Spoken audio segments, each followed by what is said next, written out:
Unity, collaboration, and stability. These are the themes of this AFN Assembly. Dylan Whiteduck is co-chief of this year's meeting. To our next national chief, there's 6 running. I implore the values of unity, humility, and workmanship. These are the pillars upon which we can build a stronger and more inclusive future for all First Nations and the Assembly of First Nations.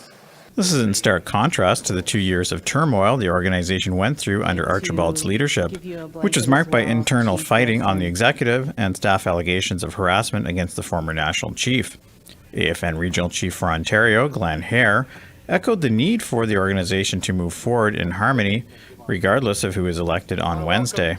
We're at another milestone again. So we're going to elect a national chief. And as my co-chief that opened, yes, unity. Joanna Bernard has served as interim national chief for the past 6 months. She told delegates she has worked hard to establish zero-tolerance policies for harassment, both in the AFN workplace and at assemblies. We successfully updated the AFN whistleblower policy, code of conduct, and harassment reporting mechanisms. There is still a lot of work to do, but we've started and we're well on our way. We also established a code of conduct to ensure safety and respect for all attendees, which is evident as you look around the venue. As part of these new policies, all Assembly attendees are required to sign a form that says they will abide by the AFN's Code of Conduct rules. Voting for a new national chief begins Wednesday morning. Fraser Needham, APTN National News, reporting from the AFN Special Chiefs Assembly, Ottawa. Thanks, Fraser. For more on the AFN election and assembly, we're joined by Russ Dibo. He's a longtime critic of the AFN and a former candidate for national chief, and was working for former national chief Roseanne Archibald when she was ousted earlier this year. Russ, good to see you. Thanks for taking some time for us here today. Thanks for having me. Before we get going, we're going to run some of your concession speech from 2018 when you ran for national chief of the AFN. Okay. This organization is basically controlled by the Trudeau government. And I'm saying to the people who are watching, it's really up to you now, because it's clear that this organization is not going to reform itself. It's going to have to happen from the outside. And I'm not going anywhere, so I'm going to be working to help reform the organization, and also still stopping the Trudeau legislation in a different role, but I still intend to fight to do that. Russ, again there, your concession speech from when you ran for AFN National Chief. You didn't have a lot of faith in the AFN then, although you did previously work for National Chief Roseanne Archibald. Have your thoughts on the organization changed at all? No, if anything, what I said in 2018 has come to pass. We've seen the Trudeau government pass legislation through the AFN Canada bilateral agreement that sets up what they call this bilateral mechanism, this committee, this process.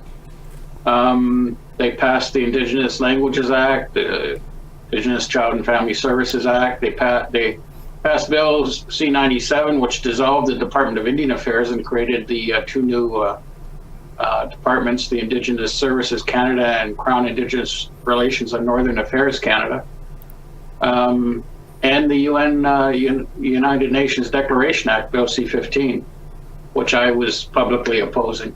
But that's gone ahead and passed, and now there's an action plan. So, you know, First Nation peoples have 3 things to deal with. They have the UN Declaration itself, the UN Declaration Act, which has flaws in it. It's in the act itself, and now this action plan. So there's 3 moving parts now to the Trudeau government saying they're implementing the UN Declaration. Russ, you know, turning ahead to this election, what are your thoughts on the 6 candidates that are running, and do you see any front runners? I I think probably the front runners are probably Cindy Woodhouse and Dean Sayers. And the way that the AFN elections have gone since 1985 under the AFN charter, the BC chiefs have a large block with, like 200 potential votes. They're not running a candidate this time, so they'll have to decide basically who they're going to be the kingmakers for, right? So no matter who's elected, I guess, Russ, who do you see or what do you see as the tasks and the challenges ahead for the next national chief?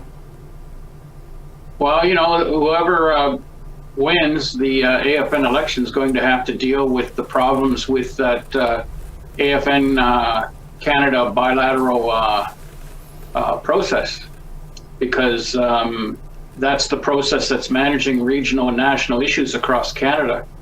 And all of the resolutions I've seen before this assembly, I think there's like 90 resolutions.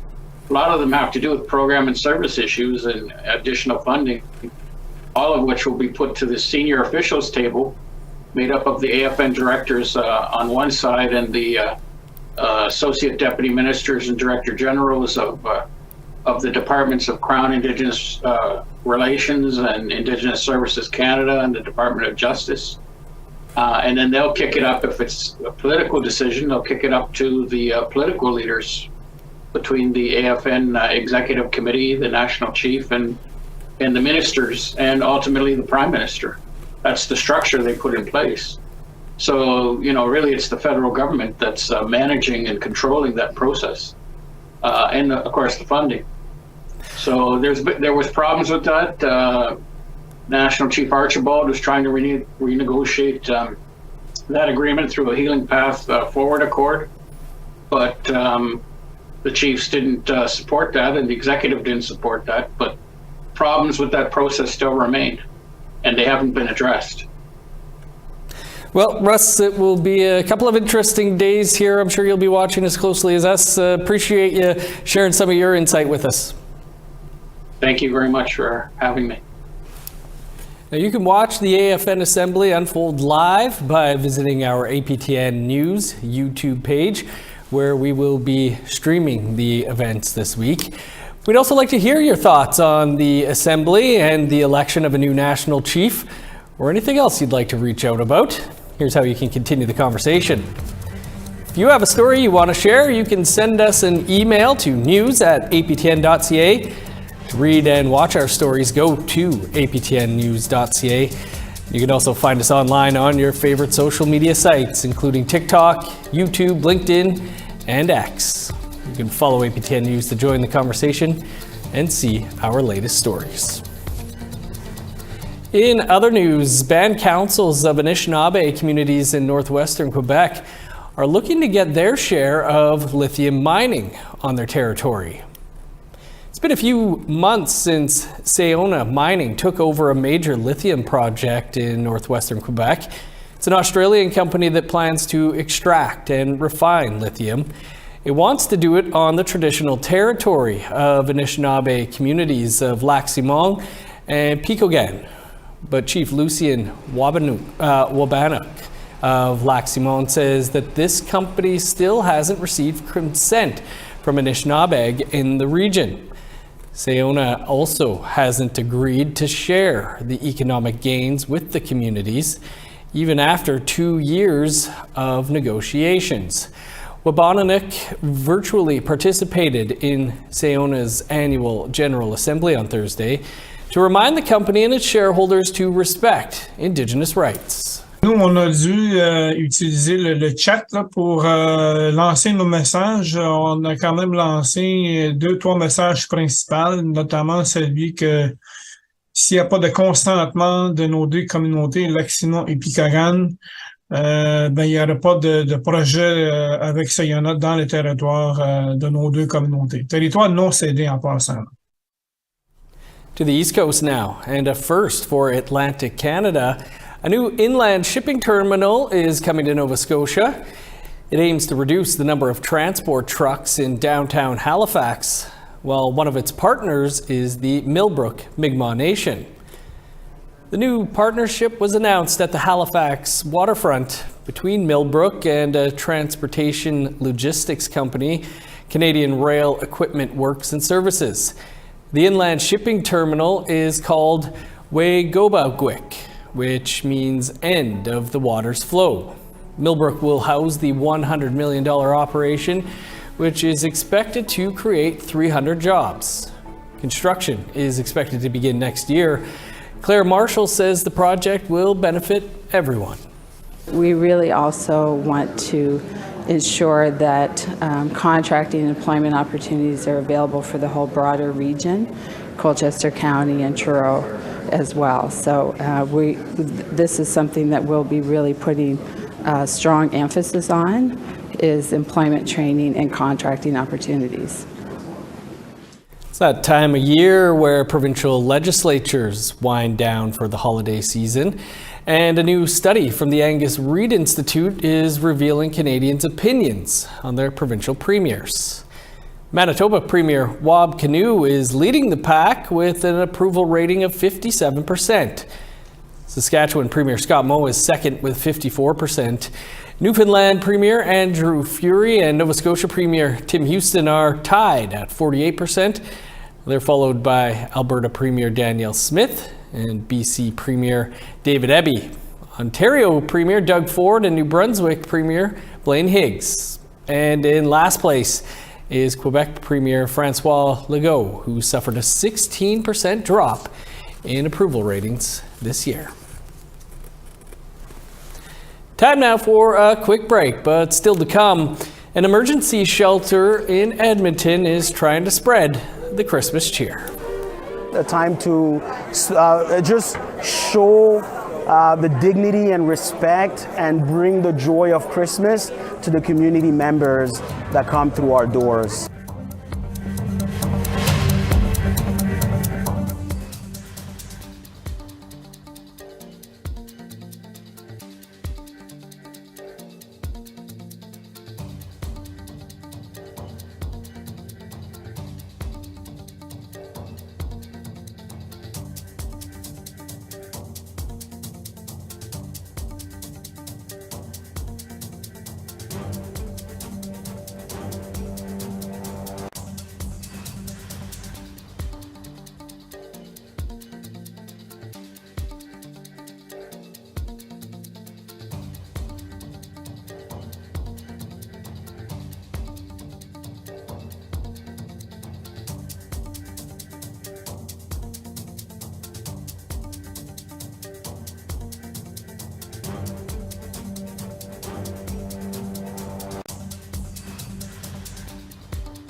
Welcome back.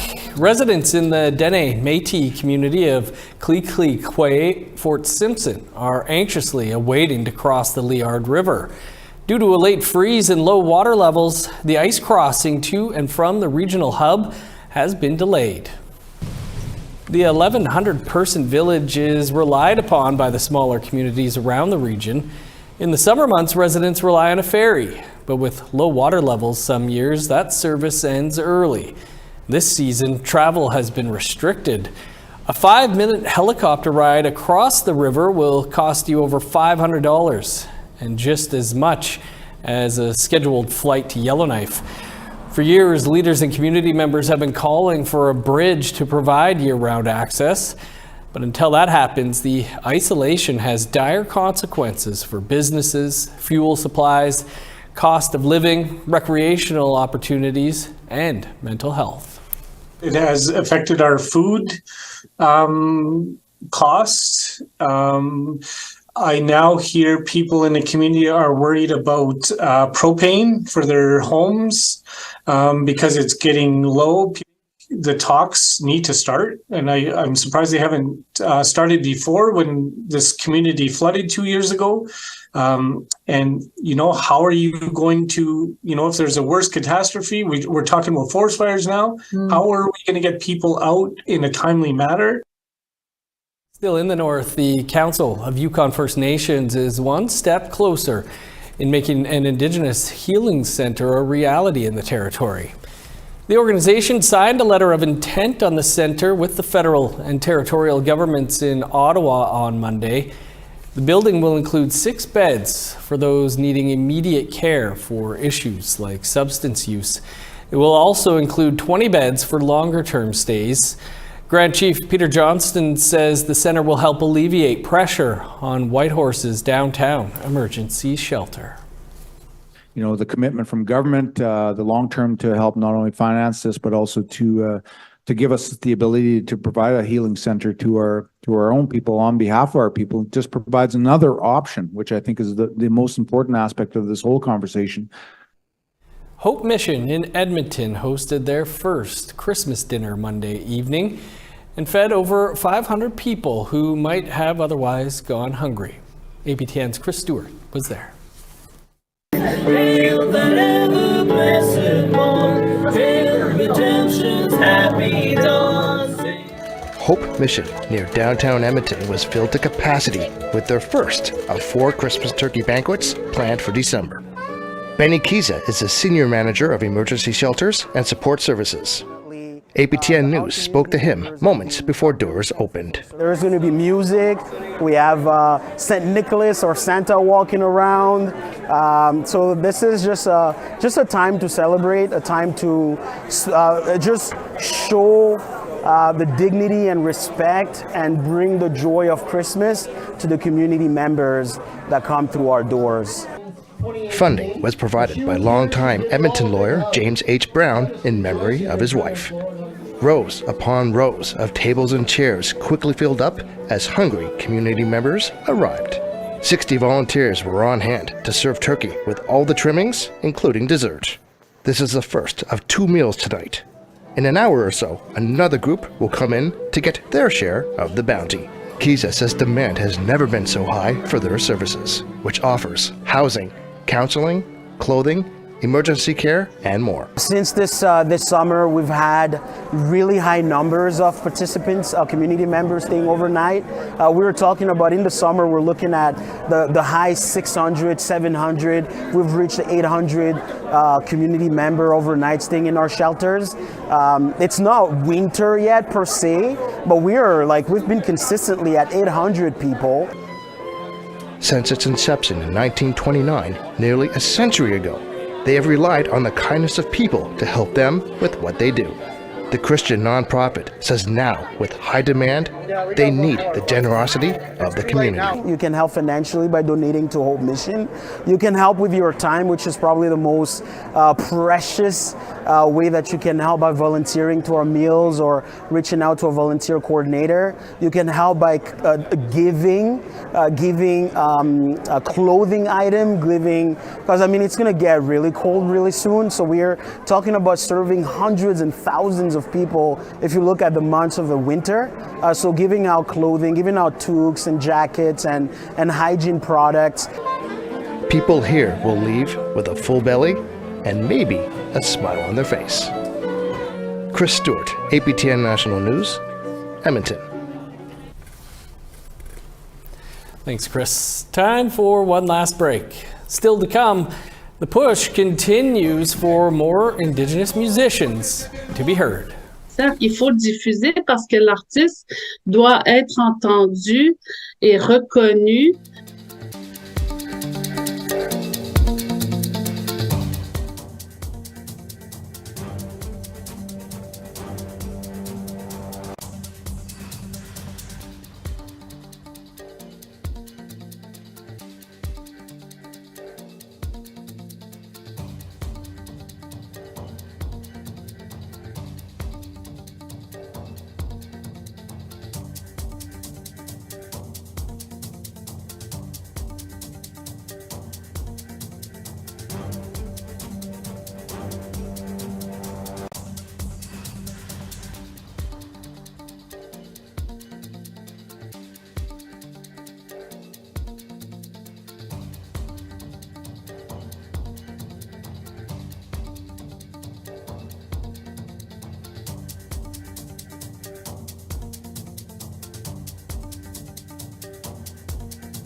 Welcome back. Time now for our photo of the day. And after a humid and frosty morning in Winnipeg, James Moore sent in this close-up shot of the frosted covered trees. Great shot, James. Very artistic. You can send your photos to share@aptn.ca for your chance to be our next photo of the day. Now let's take a look at tomorrow's weather forecast. Starting on the East Coast, -1 in Halifax, 3 below in Fredericton and Charlottetown. Snow and -6 in Kuujjuaq, -3 with snow in Nain. 8 below with snow in Montreal, sun's out and 11 below in Val-d'Or.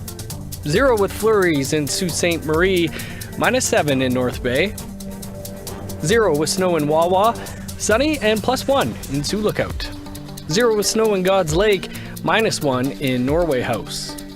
+4 in Winnipeg, cloudy and 7 above in Dauphin. 4 above for Regina, +3 in Saskatoon.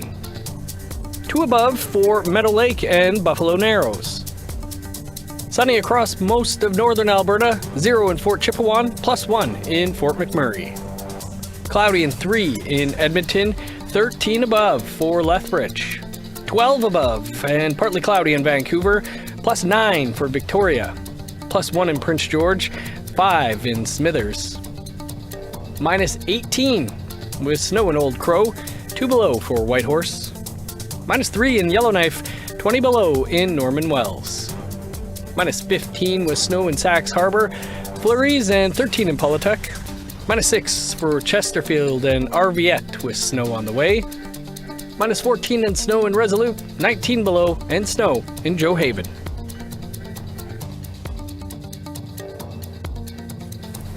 Representatives from Macusham Musique, an Innu record label, have proposed an Indigenous music fund to the Canadian Radio, Television and Telecommunications Commission, or the CRTC. The Online Streaming Act will make music streaming services like Spotify and Apple Music contribute to funds for musicians. The CRTC held public hearings to help determine how these contributions will be distributed.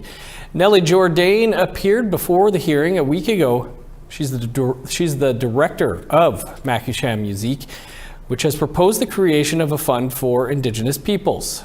She says this will help emerging Indigenous artists access funding, and that this proposal is linked to their demand that the CRTC implement a 5% radio broadcast quota for Indigenous music. Il faut avoir des fonds pour faire de la création. Puis après, ben, il faut diffuser cette création-là. Donc, c'est comme un cercle. Il faut diffuser parce que l'artiste doit être entendu et reconnu partout à la télévision, à la radio, pour que le public vienne à leur spectacle. Tu sais, c'est comme un cercle. L'un ne va pas sans l'autre. Actress and playwright Darla Contois is our guest on tonight's all-new episode of Face to Face. It's been a big year for Contois, who landed the lead role on the 60 Scoop miniseries Little Bird, which you can watch on APTN and APTN Lumi. She was also recently shortlisted for a prestigious Governor General's Literary Award for her work, The War Being Waged. I don't think I quite understand what it is to be on this level of recognition quite yet. Like, I get the news and I'm like, wow, that's amazing. But I don't exactly understand what it means at the time. And I'm only now learning, like, just how people are responding to it, that it was a really big deal. And I'm really excited and happy about it. And you can watch our interview with Darla Contois on Face to Face right here in less than 90 seconds. That's all the time we have for your APTN National News for this Tuesday. You can find much more over on our website, aptnnews.ca. And don't forget to head over to our YouTube page to watch the AFN Special Assembly. I'm Dennis Ward. Miigwech Marcy, thanks for being with us. Have a great night.